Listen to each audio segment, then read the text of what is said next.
Good evening, I'm Oski Weldon. Polls have closed and the numbers are now coming in.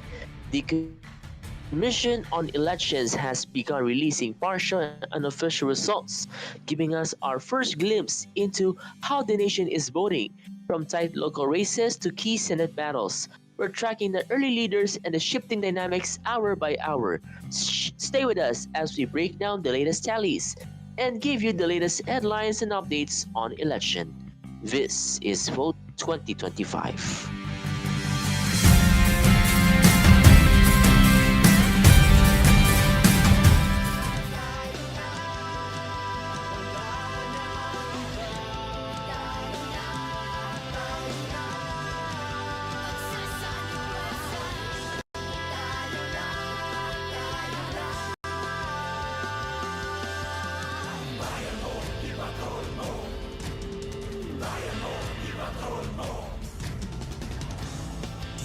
Ubra, kayo at sila, walang iwanan bilang bawat isa. Ang bagan na to, na paninindigan, lahat ng panig sa katotohanan, sa katotohanan.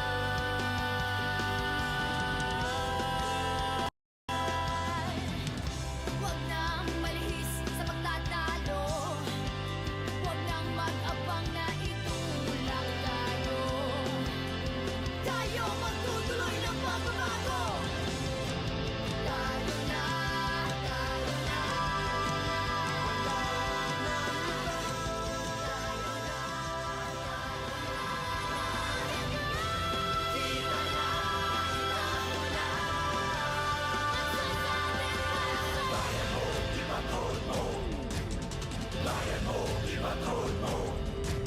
Saan ang kailan at kung paano tayo magbabantay ng pagbabago? Saan ang kailan at kung paano tayo magbabantay ng pagbabago?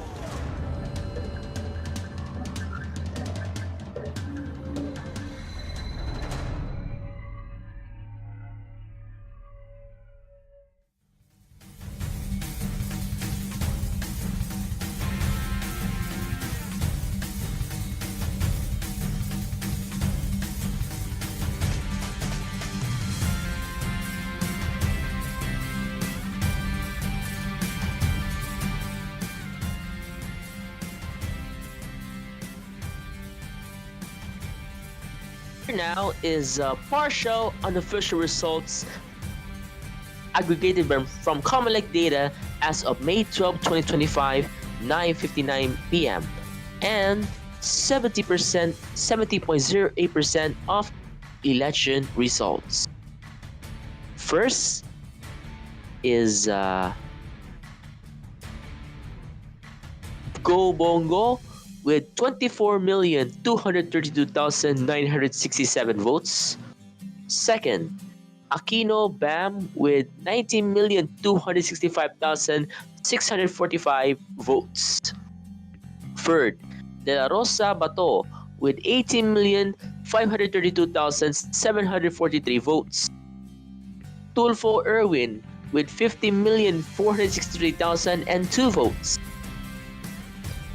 Pangilinan Kiko with 14,073,992 votes. Ping Lacson with 13,078,298 votes. Marcoleta Rodante with 30,762,008 votes. Tito Soto with 13,554,256 votes. Pia Cayetano with 13,241,506 votes. Camille Villar with 12,217,884 votes. Aimee R. Marcos with 12,025,038 votes. Lito Lapid with 11,954,026 votes. 13th place goes to Ben Bitag Tulfo with 10,964,543 votes. Bong Revilla Ramon Jr. with 10,778,048 votes. Abi Binay with 10,624,360 votes, Benhor Abalos with 10,495,858 votes, Jimmy Bondoc with 9,482,421 votes, Manny Pacman Pacquiao with 9,334,786 votes, Colonel Vosita with 9,106,135 votes, and File Ipe Salvador 9,041,133 votes.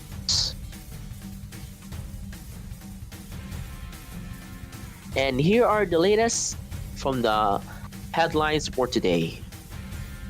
Vilma Santos leads Batangas gubernatorial race. Star for all seasons and veteran politician Vilma Santos Recto is poised to return to the Batangas capital after defeating her rivals in the province gubernatorial race. Santos Recto obtained 598,299 votes, followed by Mike Rivera with 486,475 votes, and J. Manalo Ilagan with 248,211 votes based on the partial and unofficial results from 78.86% of election returns from the Commission on Elections as of 9:59 p.m. Monday. Santos Recto's son, Ryan Recto, is also poised to win as Batangas 6th District Representative with 82,082,587 votes. Her other son, Luis Manzano, however, lagged behind Governor Hermelano Dodo Mandanas, who is poised to serve as Vice Governor with 751,856 votes. Manzano got 516,742 votes so far. Santos Recto had described her return to governorship as a tour of duty. The actress also downplayed criticism that her family was a brilliant political dynasty, saying that people have freely chosen them due to their competence and service. Meanwhile, former President Rodrigo Duterte leads mayoral race in Davao City. Former President Rodrigo Duterte is leading the mayoral race in Davao City. Based on the partial, unofficial results aggregated by Comelec data as of 9:30 p.m. and from 65.56% of election returns, Duterte receives 529,778 votes. His rival, Carlo Nograles, is at distant 64,983 votes. Independent candidate Bishop Rod Cubos is at third with 6,328 votes. Duterte's song incumbent Davao City Mayor Baste Duterte is also at the front end of the race for Vice Mayor with 520,511 votes, followed by independent candidate Bernie Alag. Duterte was arrested on March 11 on his arrival from Hong Kong at the request of the International Criminal Court as part of its probe into his war on drugs that defined his presidency. The ICC warrant for Duterte's arrest as president, the 80-year-old Duterte allegedly created, funded, and armed death squads that carry out murders of purported drug users and dealers. Duterte appeared via video link before ICC judges. He is set to attend a September 23 hearing to confirm the charges against him.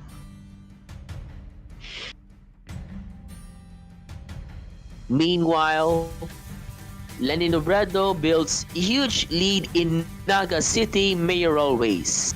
Former Vice President Lenin Robredo has taken a huge lead in the mayoral race in Naga City. Based on the partial unofficial results as of 9:46 p.m. on Monday, Robredo already has 80,963 votes from 80% of election returns. She is far ahead of her rivals, Toots Tequiros with 6,804 votes, Louis Ortega with 844 votes, and Ganda Abarzado with 718 votes. Robredo had promised to strengthen mechanisms to achieve good and transparent governance in Naga City. Her late husband, Jesse Robredo, was the city's longtime mayor as well. Robredo is also known and championed by her supporters because of her Anak Buhay Foundation, which has chapter all over the country and in the US. Representative Lasatin takes lead in Angeles City mayoralty race. Pampanga's 1st District Representative Carmelo John Lasatin is leading the mayoralty race in Angeles City in Pampanga. As of 8:56 p.m., Lasatin got 69,774 votes based on the partial unofficial results from 71.89% of election returns. Former Philippine National Police Chief Oscar Abayalde got 42,577 votes. For Vice Mayor, Amos Rivera is leading with 57,463 votes, while Vicky Vega got 51,271 votes. Lasatin's brother Carmelo Pogi Lasatin Jr. is the incumbent mayor. Incumbent Councilor Archibal leads Cebu City mayoral race.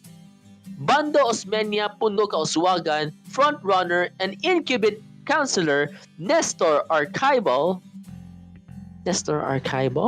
still leads the mayoralty race in Cebu City at 95% canvass returns. As of 9:20 p.m., Archibal has so far garnered 244,686 votes. Current Cebu City Mayor Raymond Garcia comes in second at 166,806 votes.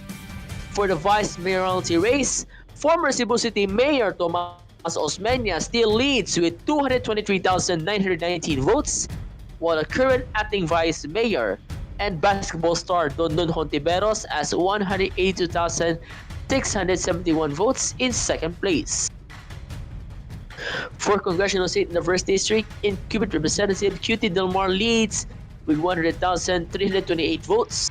In the 2nd District, also incumbent Representative Edo Rama leads with 173,981 votes.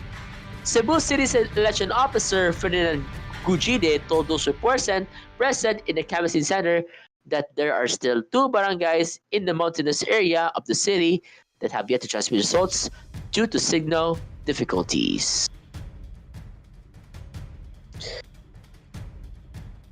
As of updates we have coming in, and we shall find our updates on regarding the results in Halalan. We'll be right back after this. Vote 2025, we'll be right back.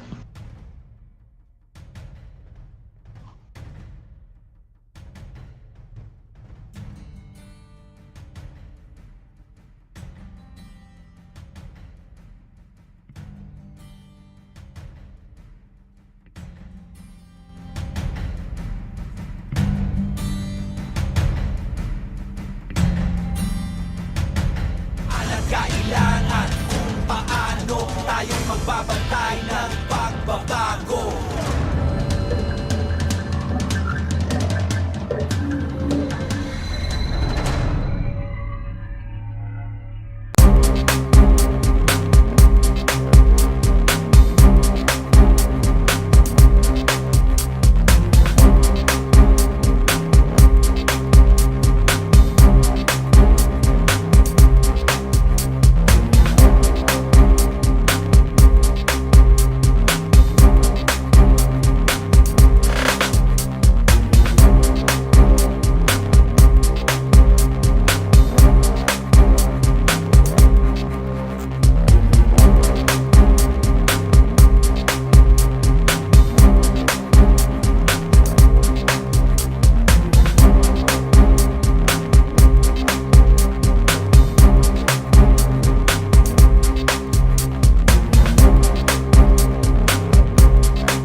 we're back on the vote. Welcome back to the vote 2025. And here are updated results, which is partial and unofficial results as of 10:47 p.m. So not updated. So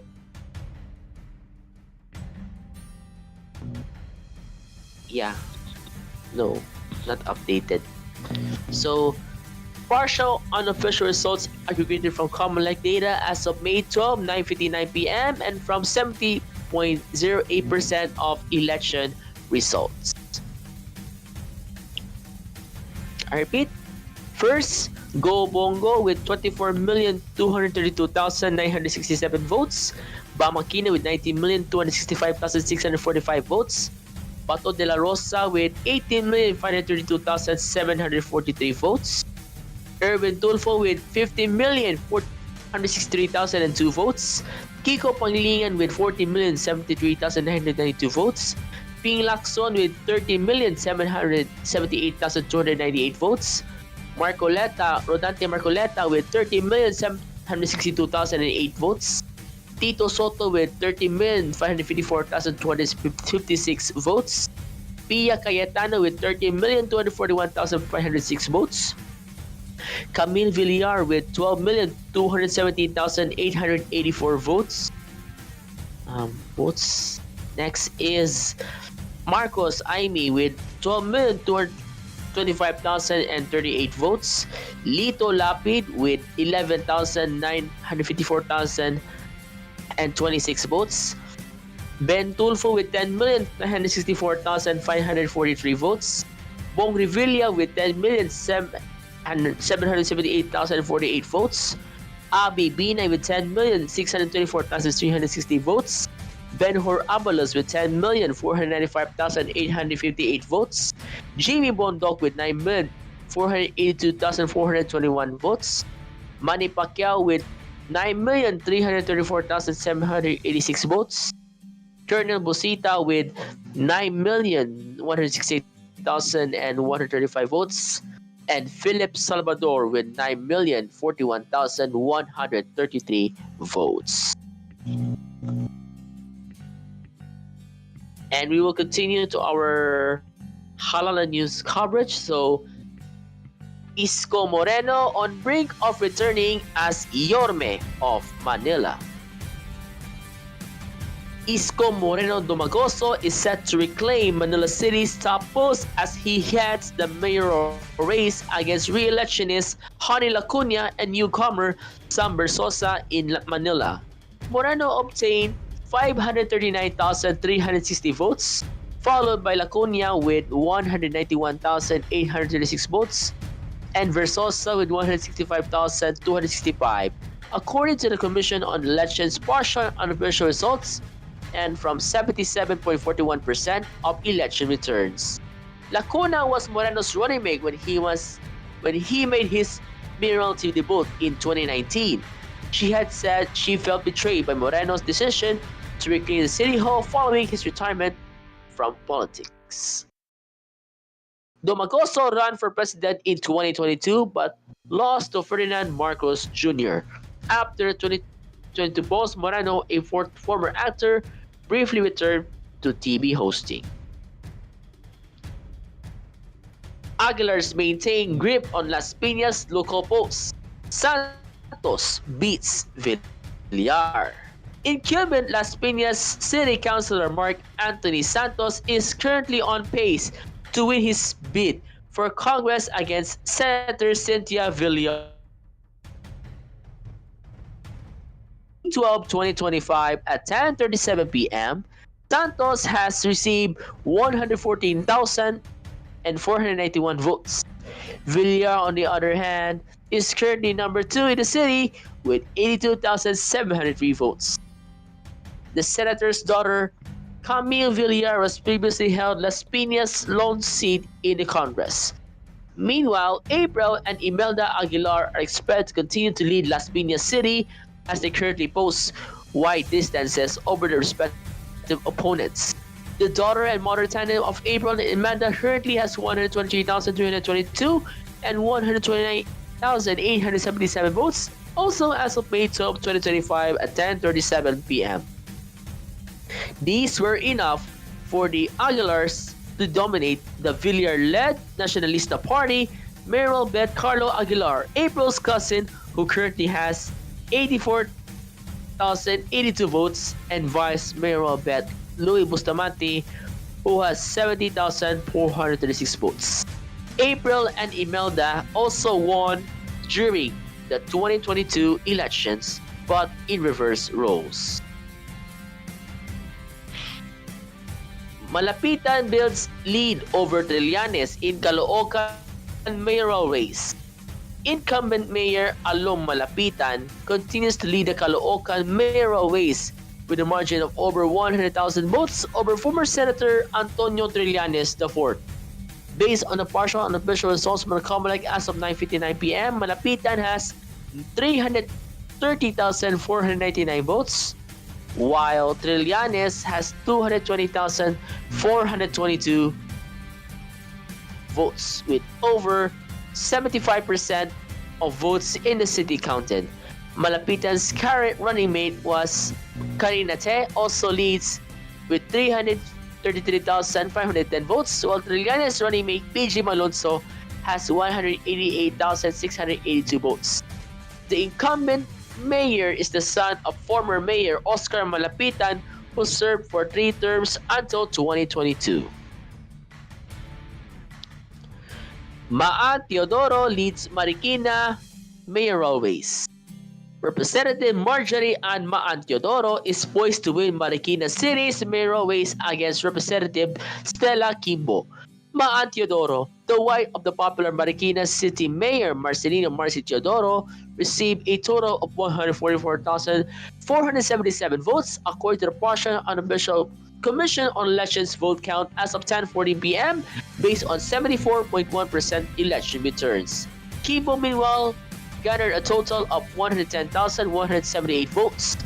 Maan secured a victory despite the revenge suspension of her husband Marcy and several Marikina City local government officials over alleged misallocation of 130 million funds for the Philippine Health Insurance Corporation. Marcy has maintained that the PhilHealth funds in question remain intact and are fully accounted for.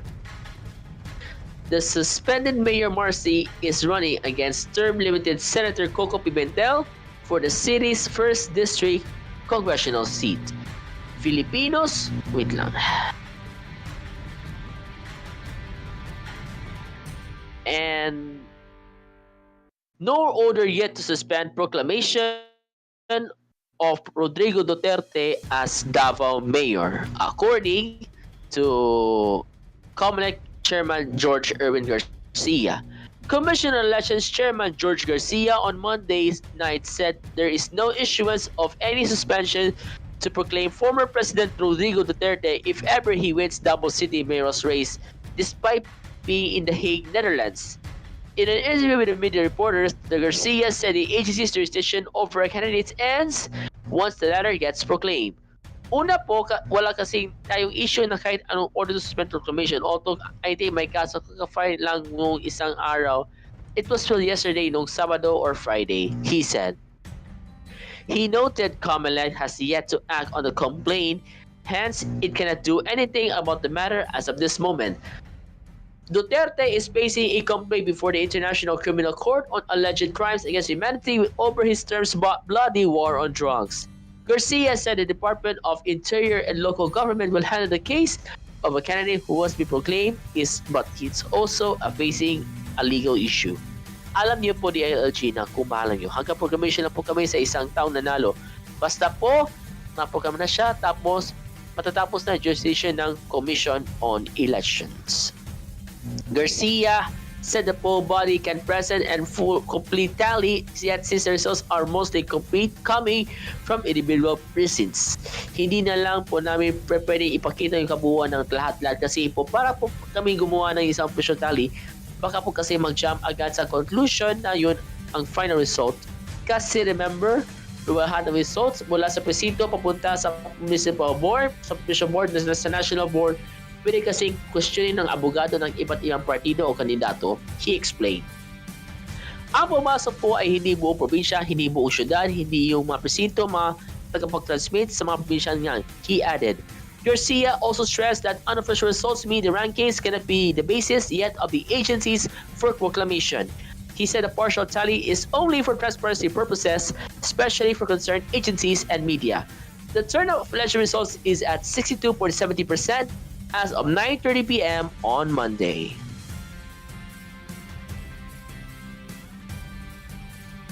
And we will be right back for more election updates. The Vote 2025 will be right back.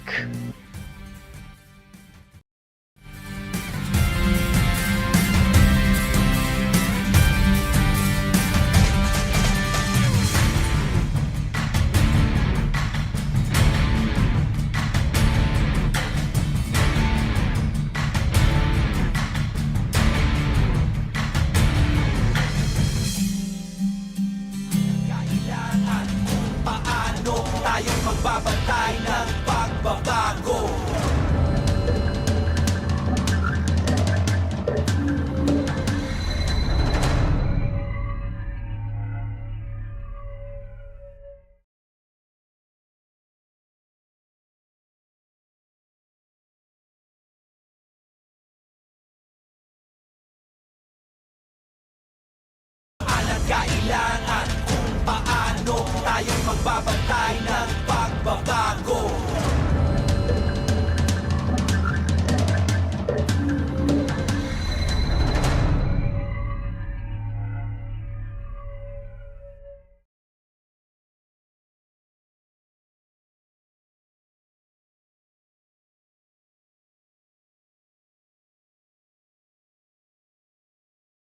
Kailangan kung paano tayo magbabantay ng pagbabago.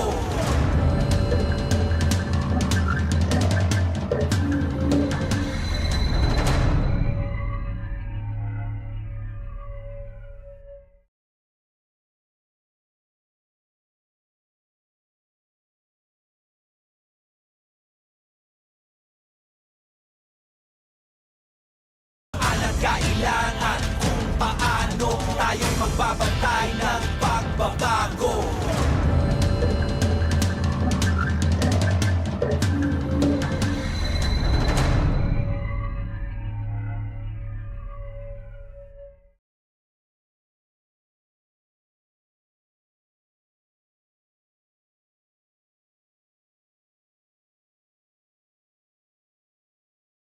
Kailangan kung paano tayo magbabantay ng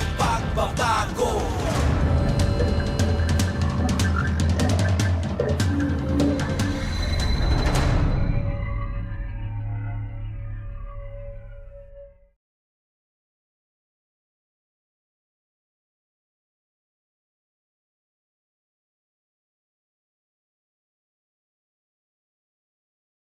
Kailangan kung paano tayo magbabantay ng pagbabago.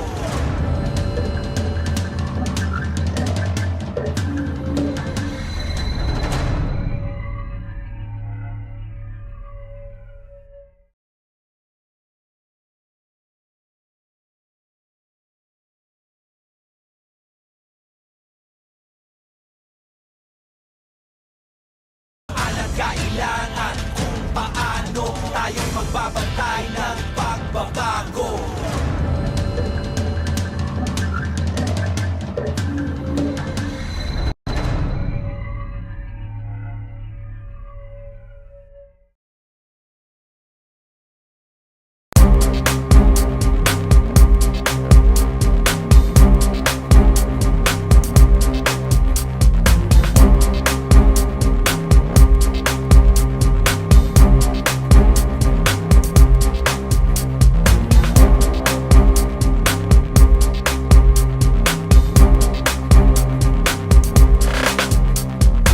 Kailangan kung paano tayo magbabantay ng pagbabago.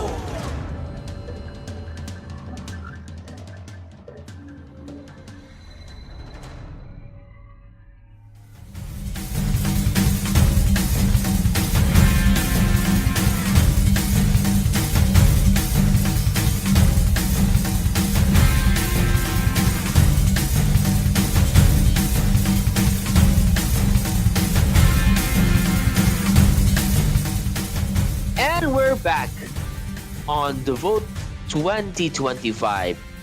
And here are the last updates. So, unopposed candidate Tiangco re-elected Navotas mayor. Navotas re-electionist mayor John Ray Tiangco found himself the clear winner again after running unopposed in this 2025 midterm elections. Tiangco received 115,837 votes based on partial and official results aggregated by Comelec as of 10:14 p.m. Tiangco first held the position for 3 consecutive terms from 2010-2019 and was elected again in 2022.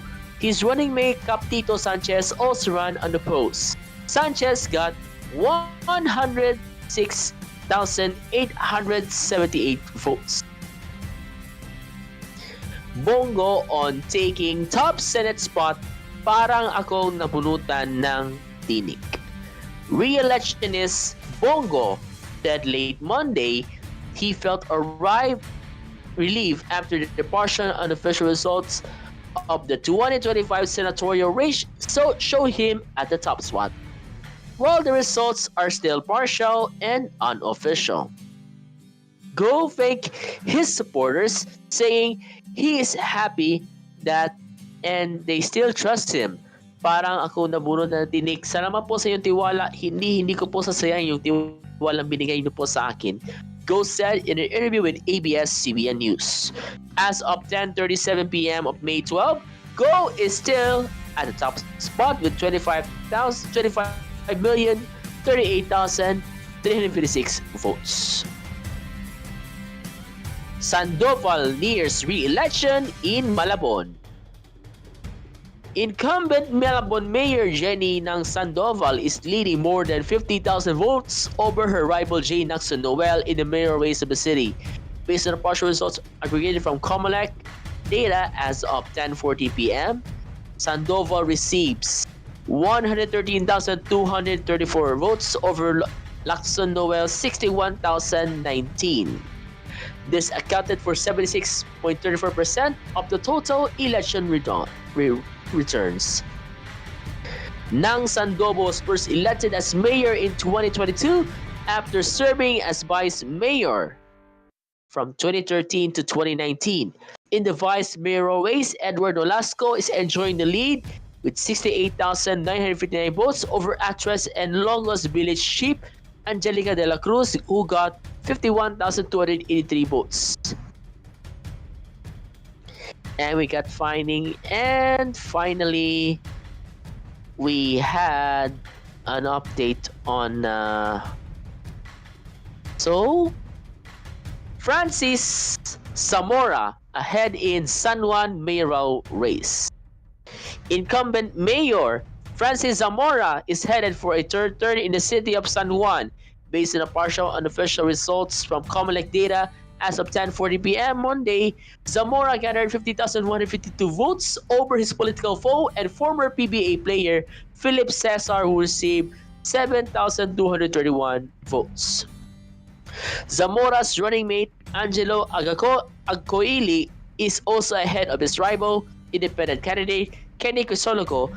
Agcoili received 41,823 votes, while Crisologo got 11,806. If elected, it will be Zamora's third and final term as San Juan mayor. He first won the city's top seat in 2019 by defeating Ejercito Estrada's Sean Janela Estrada. And Joy Belmonte builds huge lead in QC mayoral race. Incumbent Mayor Joy Belmonte has racked up a huge lead over her nearest competitor in Kansas City mayoral race.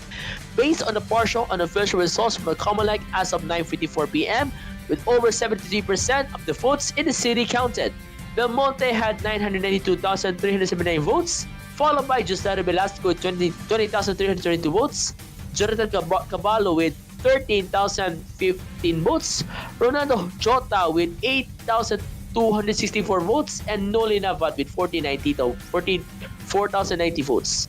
Her running mate Gian Soto also leads the vice mayoral race with 928,951 votes, followed by Dante Villarta with 25,939 votes, Inventor Ingles with 18,000 votes, and John Belanco with 17,859 votes. Belmonte is running for her third and last term as Quezon City's chief executive. Quezon City is the largest city in Metro Manila both in terms of land area and population. So, we have another quick up for Akbayan Duterte Youth Lead Party List race. Party list groups Akbayan and Duterte Youth top the party list race based on the Commission on Elections partial and official results.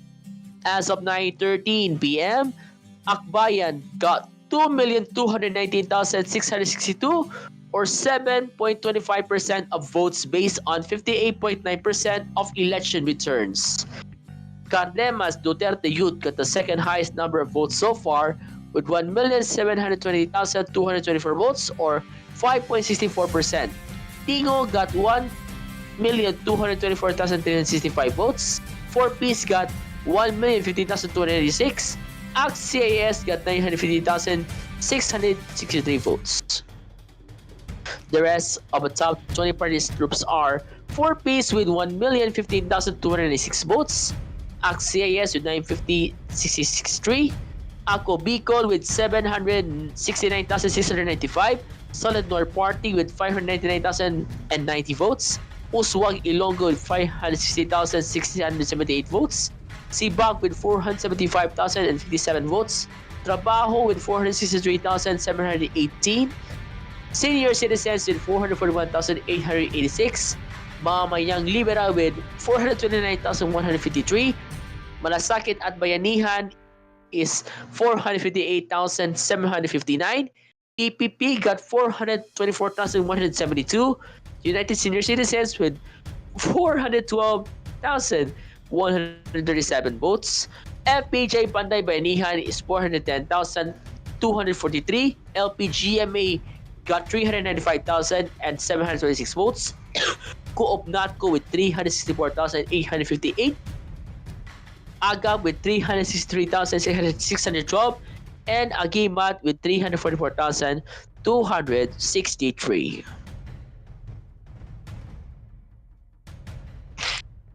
And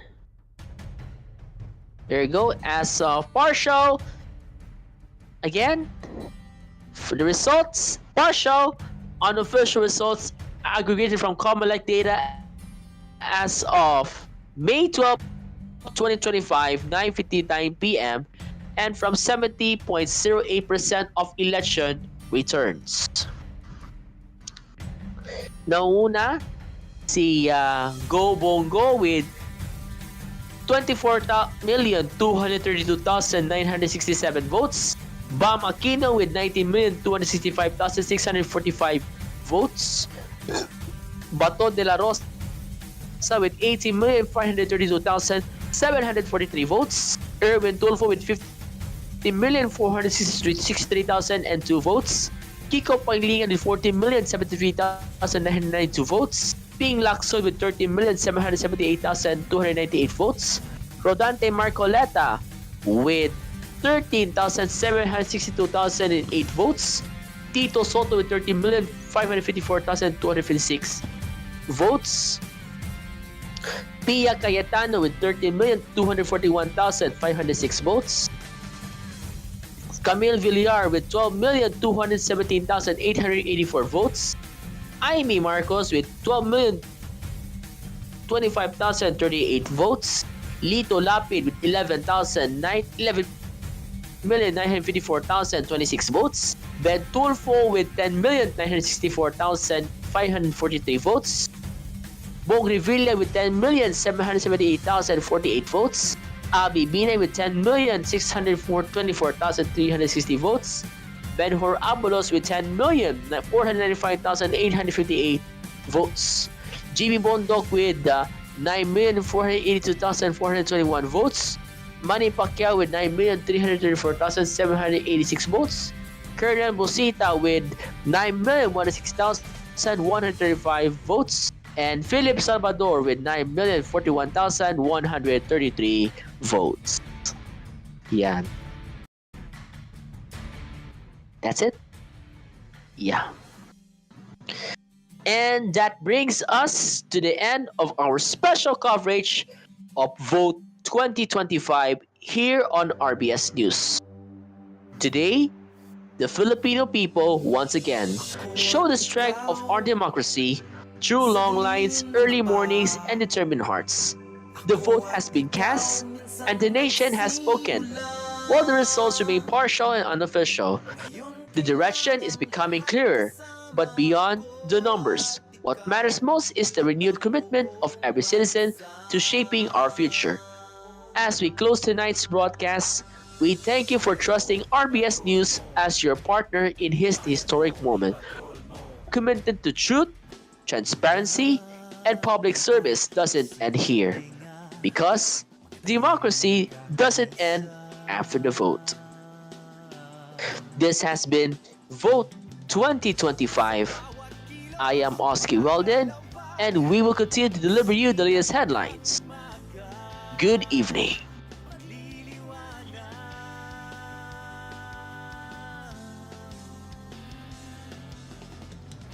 Huwag nang mahimbing sa sariling mundo. Huwag nang iwaldas ang pagkakataong ito. Ako, ikaw, ang aakolin mo. Tayo na, tayo na. Tayo na, tayo na. Magsasaliwasan. Tayo na, tayo na.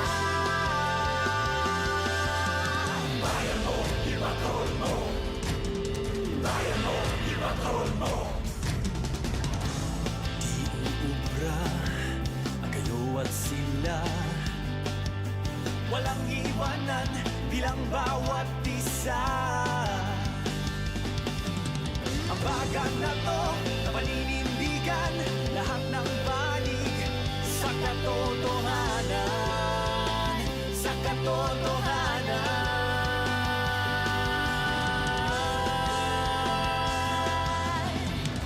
Huwag nang malihis sa pagtatalo. Huwag nang mag-abang na itulak tayo.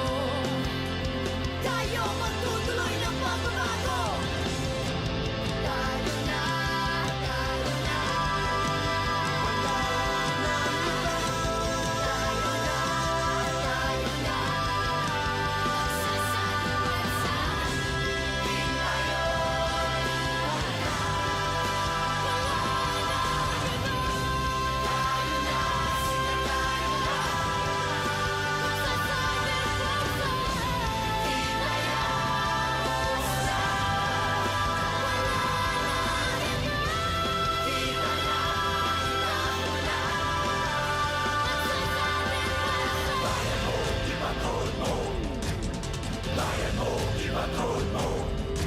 Saan ang kailan at kung paano tayo magbabantay ng pagbabago? Saan ang kailan at kung paano tayo magbabantay ng